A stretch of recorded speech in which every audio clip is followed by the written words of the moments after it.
Patay lawas sa biktima nga si Chloe Jocelyn Esther Ginon, 24 years old, si nursing student St. Michael's. Residente sa Colombo, na gudala na sa Galion Funeral Homes. Human pag-examine sa attending physician na si Dr. Carlos Locater Chavez dari sa mga provincial hospital, Mantikao. Sir, na ba kabanay niya, sir? Nga na, sir? Ganito, ayaan na to, na nag-abot na daw sa may veterinarya.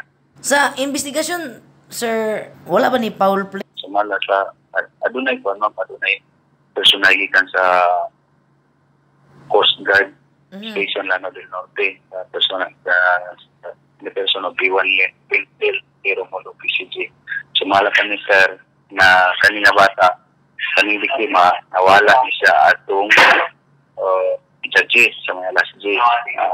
Sumala po siyang tao na kaning biktima nagkakaidag motor dahil punong na siya sa driver. Ginaog po yung biktima. Ngayon, ang driver mismo gato na sa police station to sa Ligan City na paibalo nga doon. Sa tao, babae na gustong maghikog. So, yun, sumala pa siya sa duwang tao ni Sir Wendell Romulo na construction worker daw dito sa Maria Cristina Bridge.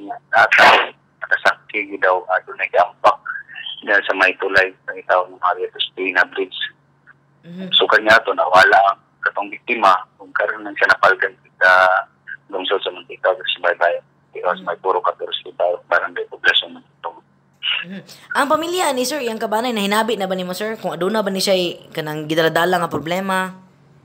Sa pagkakaroon mo para panalo sila ihatag na nato ang privacy nga panahon para sa ilan na sitwasyon sila sa tagulanan. Sir, mangayon lang miog ka ng igogid nga paghulagway, sir, sa panahon nga nakita ni siya sa Mantikao. Ni kuha na gini siya, sir? Ni Dunggo sa Baybayon, adunay mga mananagat na nakita sa lawod, sir? Kanya siya makakita siya sa mananagat na si Mr. Perlan Ramirez. Si Sir Perlan, padulong sa panagat. Tapos kanang nakita na naglukaw itong talata sa tayo na natulog man. Naglukaw-lukaw mo itong taas magbuhok mo itong talata siya. Ibalik siya sa Baybayon sa mga kauban. Ito ilang ipangitagutro, pagkabatid sa tubig, ilang ipangitagutro. Kaya mga 150 meters away man sa shoreline siya na kita. So, hindi may hinayan rin ito. Dala sa Baybayon sa Kawas. Pagkauman gato, dala rin sa mga hospital. Sir, ito lang, iklaro, sir, pila gini idadaling kuan, sir, babae, sir?